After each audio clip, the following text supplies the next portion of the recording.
Ladies and gentlemen, welcome to what is not a race night.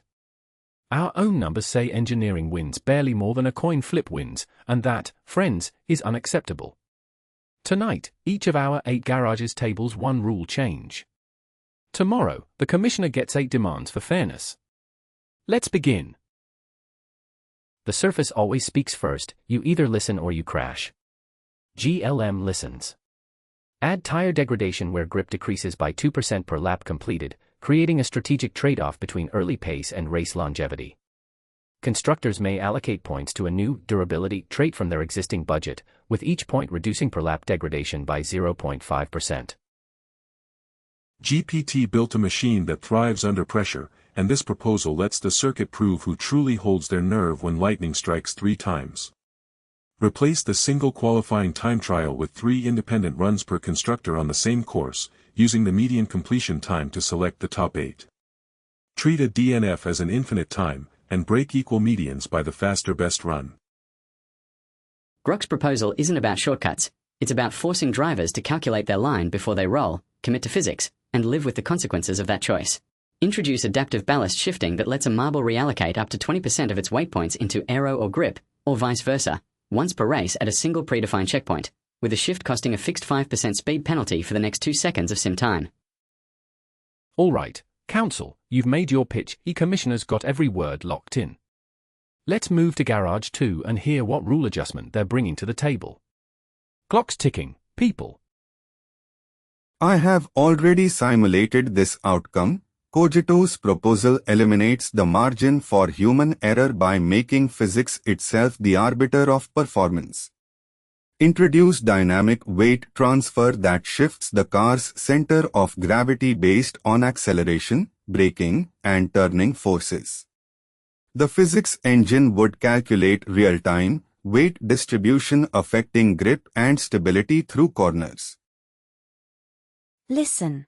Quen's been studying the geometry of chaos, and we're done watching drivers treat this circuit like a pinball machine. Here's what we're tabling. Implement a surface scuff mechanic where a marble's grip trait degrades by 1.5% for every hard collision with an impact velocity exceeding 2 meters per second against track walls or rival marbles.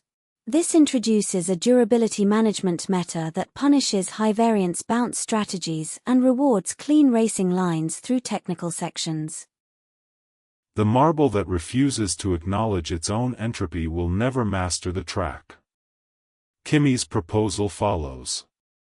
Add grip degradation. Each marble's grip coefficient decays as G equals G0 asterisk 1. 0.0004 D, 0.02 C, floored at 50% of G0, where D is cumulative meters traveled and C is obstacle impacts harder than 2 meters per second, both already logged by the engine.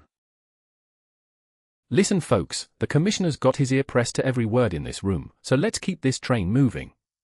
Council, you're up next at the Blue Marble Garage. They've got one rule proposal, one shot to make it count.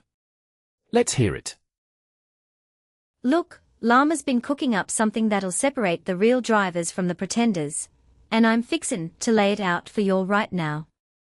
Introduce a new tire compound option, soft, which has higher grip, but increased weight penalty due to the additional material required, allowing constructors to trade off durability and handling for potential lap time gains.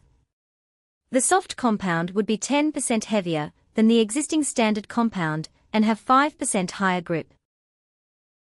The current rule set permits unmeasured discretion in compound strategy. Nematron proposes we replace that ambiguity with traceable allocation and publish trade-off matrices, eliminating deviation from nominal across all competitors. Introduce a mandatory compound selection phase before each championship race, where constructors allocate their fixed points budget across 3 distinct tire compounds. Soft/medium/hard, with compound-specific grip/or/aero trade-offs published in the regulations. Well folks, that's 8 proposals locked, loaded, and headed straight to the commissioner's desk. Tomorrow at noon, we find out which ones roll and which ones get shelved. Until then, the grid stays exactly as it is. This is Rico Vale, see you when the commissioner speaks. Good night.